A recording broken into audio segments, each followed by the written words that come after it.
Okay, hear me out for a second. You see this? You see that right there? Do you see this entire thing? I hope you do. It's on the screen. That's all I want. That is all I want.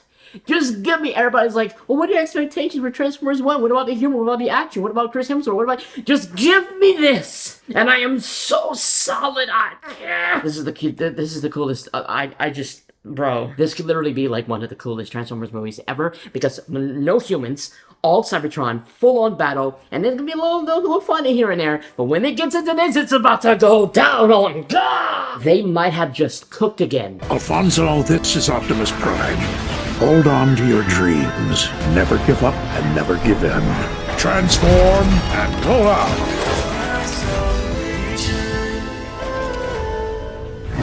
What's good, Alfonso Nation? It's your boy Alfonso. Oh my gosh. Transformers 1, bruh. Like, this is actually, like, taking off now. Like, the marketing, the news, a lot of stuff is starting to come out about the movie. There's a lot more now than the previous episode, ever since the trailer dropped. And the more that we see for this film, the more promising it looks. Like, the more that it looks like it's gonna be a freaking hit. I'm hoping that's the case, because it's the only film we have right now. In the foreseeable future, of course, 2026, we may have the sequel to Rise of the Beasts, the collaborative film with G.I. Joe and Transformers.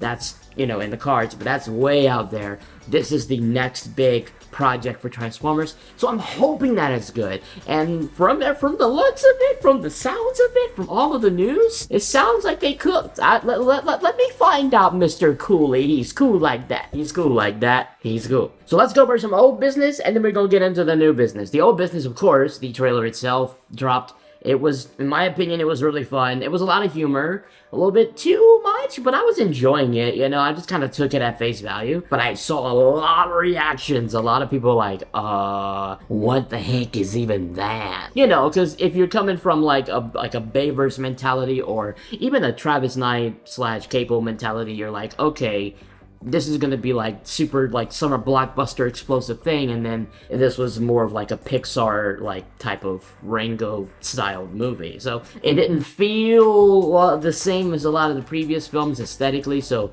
it definitely rubbed off wrong for a lot of people. I saw that, I was just like low-key laughing. I will never forget the look of Tyrone Magnus's like, not even that far into the trailer. He was hilarious. But nevertheless, for me personally, I actually thought it was super fun. I enjoyed it. Now, I will say, there was a quote that came out from director Josh Cooley about this trailer, because a lot of people were like, what the heck is even that? Why is it so funny? I don't want a funny movie. So he wanted to assure everybody that, even though there is some humor to it, there's a serious tone. So I'm going to read the quote from director Josh Cooley about the movie. Mr. Josh Cooley says, the trailer definitely leads into the comedy of it and shows the fun of these characters together, which was actually very easy to do. It wasn't like we set out to make a comedy, but it was setting out to make a film for everybody, or for everyone. And it was easy to do with the characters because they were so clearly defined.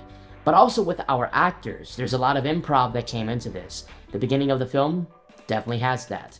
But there's real stakes, and this is where he starts getting into, like, assuring everyone, chillax, aha, yaha. There's real stakes that we're not showing yet in the trailer that has the epic scale and adventure and action that we know about Transformers films. There's a lot of danger. There's some real danger in this film, yeah?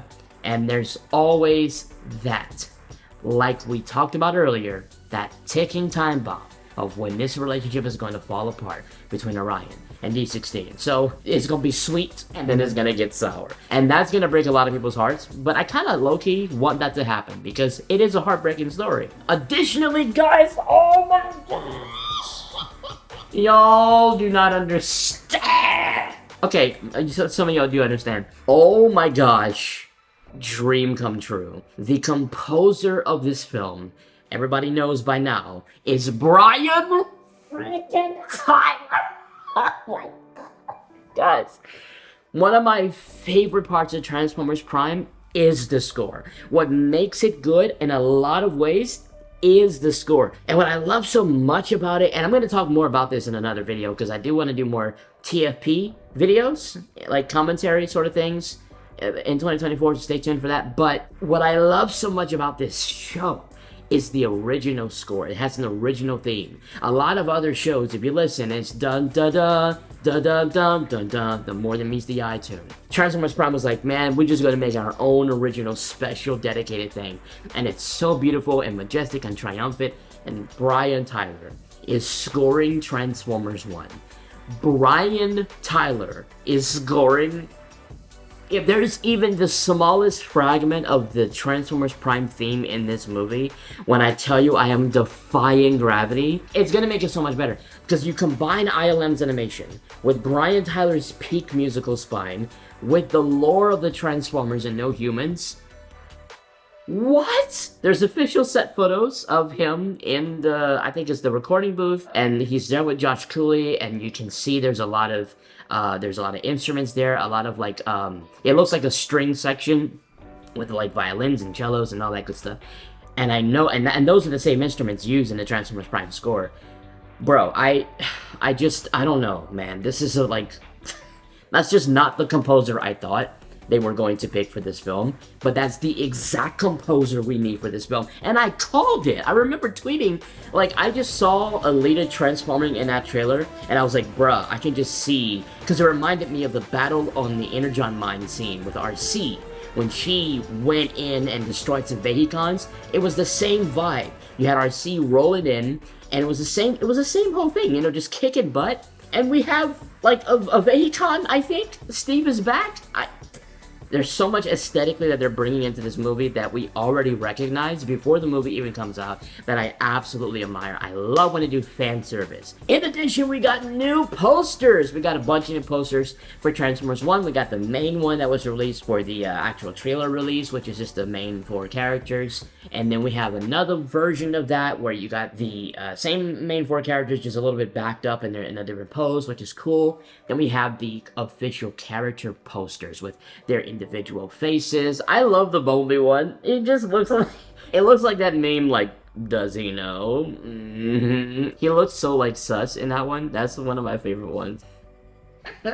And then we have a new poster came out today as I record this video, and this is kind of like the original character posters, but it's kind of like in the stylistic, artistic ha-ya-ha. So there you go. I did a poll on IG asking you guys, like, what's your favorite one, and I'm gonna check the results of that. Looks like the winner so far is the original one for the trailer release. So that pretty much wraps up most of the old business. I know there was like a novelization book thing that they showed and other stuff, and of course the official figure for Optimus Prime. Can't wait for that figure, so excited for that. But now we get into the new business. Let's freaking do this. We have the Annecy Film Festival 2024 that just wrapped up, and we've got a whole new wave of news. First of all, we know that the work on this movie, the work for Transformers 1, is set to possibly wrap up in the month of July, which makes sense, because that's about a couple months before the release of the film. That's really cool. July is our potential window, and I'm gonna predict we may see the second trailer sometime in July. I would say maybe end of July, beginning of August is like a good window to predict the trailer 2, if there is a trailer 2 dropping. We also have the current likely runtime for the film at about 94 minutes, according to the movie screening at the Annecy Film Festival. Now, we don't know 100% if this is locked in stone for like the worldwide release. Possibly so, because they're pretty much done with the film almost, but that actually translates to an hour and 32-minute runtime for the movie. So not too bad. It's the animated film. They don't want to be too long. I would have kind of liked maybe hour 50. I would be okay with that. It's not too bad. Now, one of the things I do remember just from what I was reading about people that saw the film, it does say that the pacing in a lot of areas does kind of speed by. It's pretty quick. Take that as you wish. I mean, some people like a shorter film, just get past all the exposition and just get to the action. And some people like a more dragged out, elaborate film. I know us as fans, we want more, as much as possible. The more the merrier. On top of that, oh my gosh, the statues are back. The freaking statues are back. Now, they're not big, bad, and primal like the Rise of the Beast statues. You know, the scale of those were like life size. But it's really cool to see that they created Transformer statues. We got Orion Pax, D16, B127, and Elita, and this is them before they had got the transformation cogs. So that's why I said Orion instead of Optimus, because you can see the gap in their spark chamber, I guess you call it. Basically the protoforms for the film. Really cool. The details are so nice. I mean, the weathering are beautiful. You can see the glow in the eyes. Very nice, very, very nice work. And there's a lot of images, official images of these statues. I think they look fantastic, and I really hope that they go on tour like the Rise of the Beast statues did. Because they're smaller, maybe they have like duplicates of each one and they can station them out in different areas. It'd be really cool to advertise it to the fans and have fans go and do photo ops. A nice way to market the film, because the Rise of the Beast statues were a success. So yeah, I think they look awesome. Very cool statues. We got the statues back, baby. On top of that, ladies and gentlemen, we have official movie art. Now, this is not concept art. I don't believe this is the concept that was used to design the characters. This is marketing art, if I'm not mistaken. I have no idea, but I'm just assuming that this is just marketing art for the movie.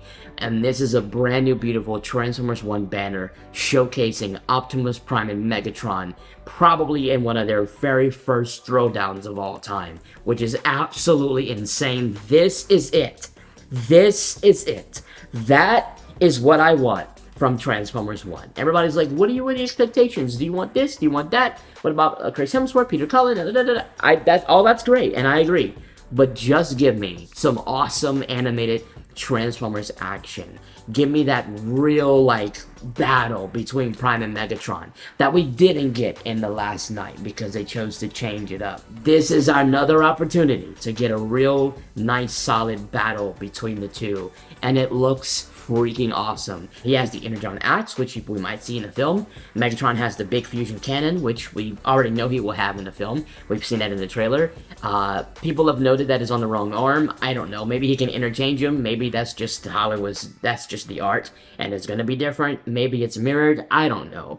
But I think it's freaking awesome. So shout out to Lingy000 for creating the art. He's the artist behind it, and also Jason Shear directed the whole art to be made. That is beautiful. That is wallpaper material right there. And finally, but mostly, I saved the best for last. The audience reactions. Y'all, I'm so hyped. The audience, there was a giant crowd of people who saw this movie from beginning to end, the whole thing, and they had an overwhelming positive response. Now, I did read some things people say, well, yeah, of course they're gonna have a great response, because most of them don't really know nothing about Transformers. They probably don't care. They're just happy to be at an event, so they're always gonna say it's the best thing ever. And that's true. There's some truth to that. However, there are some people that were there that were diehard Transformers fans. One of us in this franchise community that looks at the details, that knows the lore, that pays attention to quality, knowing where we are in the franchise and what it means and how it stands up against other films. And they even agreed, which is what I'm looking at. I'm looking at their feedback. Big shout out to Lumakin Studio. Love his stop motions. He was there. He agreed. He said it's the best Transformers movie.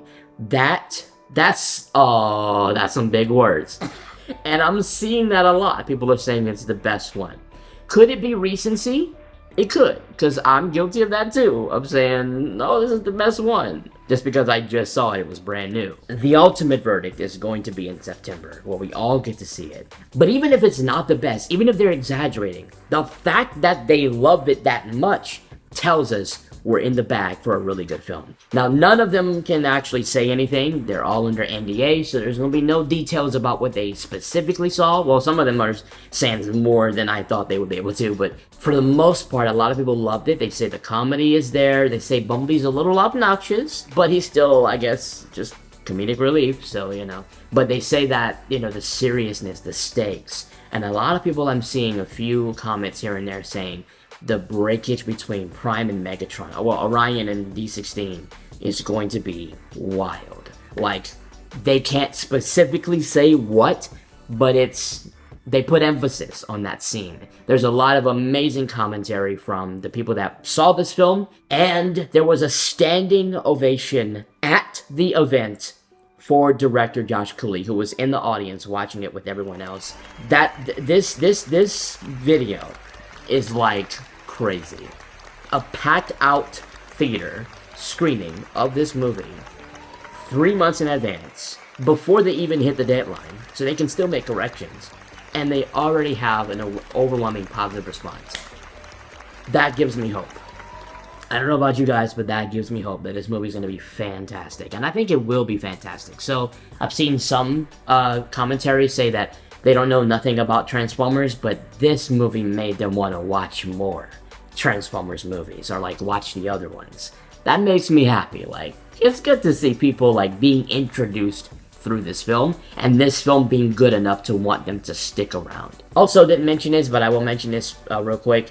On the other side of the poster, where we have the characters, kind of like the stylized version, it's a double-sided poster, so on the other side, you get to see what looks like a beautiful Cybertronian city in its full array of glory, which is one of the things, if you go back to my other video, it's one of the things I said I want to see most. I want to see Cybertron full of life, Cybertron fully operational. I just want to see what life was like before everything fell apart. And this is a really good illustration of what it might look like. It's possibly the city of Iacon, it could be anything else, but it's still a beautiful city, big golden city. And the first thing that comes to mind when I see that is the city of Asgard from the MCU, because we got Chris Hemsworth doing Orion Pax, Optimus Prime for this. And that's the city that the character lives in. But before, he was Thor, who was in Asgard, which is a similar looking city. So I thought that was interesting. He's definitely feeling right at home with this project.